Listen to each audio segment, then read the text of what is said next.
இன்றைய தினம் பரிகார ஸ்தலங்கள் பகுதியிலே நவரத்ன கற்கள் அணிந்து கொள்வது பற்றிய ஒரு பொதுவான ஒரு விஷயம். இது நிறைய பேர் இதை சந்தேகம் கேட்டிருக்கிறார்கள். எனக்கு எந்த கல் போடணுங்கிறது ஜோதிடம் பார்க்க வருபவர்கள் பெரும்பாலானவர்கள் கேட்கின்ற கேள்வி, எனக்கு என்ன கல் சார் போடணும் அப்படின்னு கேட்பாங்க. இதில் ஒரு விஷயம் நம்ம புரிஞ்சுக்க வேண்டியது என்னென்னா, எல்லாரும் கம்பல்சரியாக ஏதாவது கல் போட்டு தான் ஆகணுங்கிறது அவசியம் இல்லை.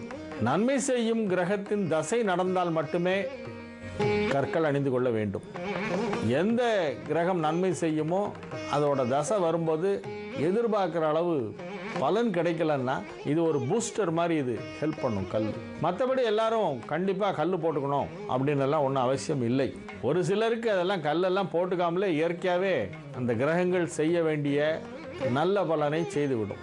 இப்போ ஒரு தசை வருது, அது நமக்கு நல்லது செய்யணும், அதை எதிர்பார்த்துட்ருக்கோம். குரு தசை ஆரம்பிக்குதுன்னு வச்சுங்க ஒரு பேச்சுக்கு.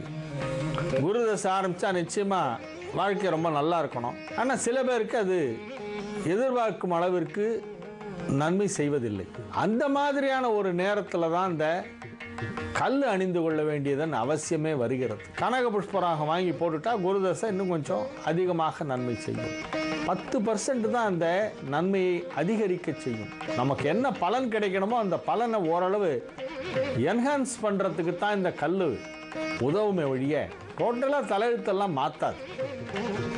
ரெண்டாவது, இப்போ சனினால் சில பேருக்கு ஏதோ தொல்லை இருக்குன்னு வச்சுங்களேன். ஒரு உதாரணத்துக்கு சொல்கிறேன். சனி தசை அதிலிருந்து பிரச்சனையாக வந்துட்டு இருக்கு அப்படின்னா, அந்த சனியை ப்ளீஸ் பண்ணுறதுக்கு நீலக்கல் போடக்கூடாது.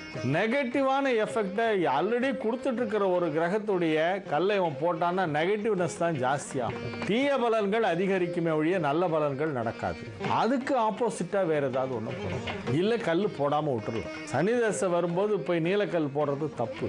ஆகவே நமக்கு என்ன தசை நடக்குது, அது நன்மை செய்யும் கிரகமா தீமை செய்யும் கிரகமா அப்படிங்கிறது எல்லாத்தையும் தெரிஞ்சுக்கிட்டு தான் கல் போடணும். இப்போ உதாரணத்திற்கு ஒருவருக்கு துலா லக்னம் துலா ராசி என்று வைத்துக் கொள்வோம். அவர்கள் சுக்கிரனுடைய ஆதிக்கம் பெற்றவர்கள். துலா ராசிக்கு அதிபதி சுக்கிரன். இந்த சுக்கிரன்கிறவர் அசுரகுரு. அவருக்கு ஆப்போசிட் சைடு யாருனாக்க தேவகுருவான வியாழன், குரு பகவான், பிரகஸ்பதி. இந்த துலா லக்னத்துக்கு குரு தசை நல்லதே பண்ணாது. அந்த மாதிரி லக்னத்தில் பிறந்தவங்க, அந்த மாதிரி ராசியில் பிறந்தவங்க குரு தசை வரும்போது குருவுக்குரிய ஜூபிட்டருக்கு எல்லோ சஃபயர்னு சொல்லுவோமே, அந்த கனக புஷ்பராங்கல்ல வாங்கி போட்டாங்கன்னு வச்சுங்க, நடக்கிற கெடுதல் பல மடங்காக அதிகரிக்கும். ஜனனகால ஜாதகத்திலே லக்னாதிபதி வலுவாக இருந்து லக்னத்திற்கு நன்மை செய்யும் கிரகங்கள் எல்லாம் வலிமையாக இருந்தால் அவர்கள் அதற்குரிய கல்லை நிரந்தரமாக அணிந்து கொள்ளலாம். இந்த கல் அணிஞ்சிக்கிறதுலே 2 டைப் உண்டு.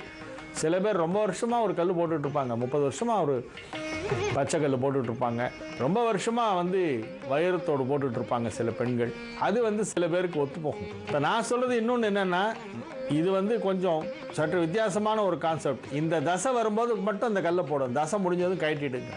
நல்ல தசை வந்திருக்கு இப்போ அப்படின்னா அந்த தசை எத்தனை வருஷம் இருக்கோ அந்த வருஷம் வரைக்கும் தான் அந்த கல் இருக்கணும். தசை முடிஞ்ச உடனே கட்டிடணும். அடுத்த தசை நல்ல தசையாக இருந்தால் அந்த கிரகத்துக்குரிய கல்லை அணிந்து கொள்ளலாம். இப்போ நான் ஒரு உதாரணத்துக்காக துலா லக்னத்தை எடுத்துக்கொண்டேன். துலா லக்னத்தில் பிறந்தவர்களுக்கு குருவும் நல்லது செய்யாது. அவர்கள் குருவுக்குரிய கனக புஷ்பராகவும் அணிந்து கொள்ளக்கூடாது. அதே போல குருவுடைய வீடான மீன லக்னத்தில் பிறந்தவர்கள், மீன லக்னம் மீன ராசி, மீன லக்னம் தனுசு ராசி அல்ல தனுர் லக்னம் மீன ராசி, இது போல குருவுடைய வீடுகளான தனுசு மீனம் ஆகியவை உங்களுக்கு லக்னமாகவோ அல்லது ராசியாகவோ வந்தால் சுக்கிரனுக்குரிய கல்லை நீங்கள் அணிந்து கொள்ளக்கூடாது. ஏன்னா குரு வீட்டில் பிறந்தவங்களுக்கு சுக்கிரன் நல்லது பண்ணாது, சுக்கிரனுடைய வீட்டில் பிறந்தவர்களுக்கு குரு நல்லது பண்ணாது. இது ரெண்டும் எதிர்கட்சிகள். அதனால நீங்கள் பாதகம் இல்லாத கற்களை அணிந்து கொள்ள வேண்டும். இல்லாவிட்டால் கல்லே அணிந்து கொள்ளாமல் இருக்கலாம்.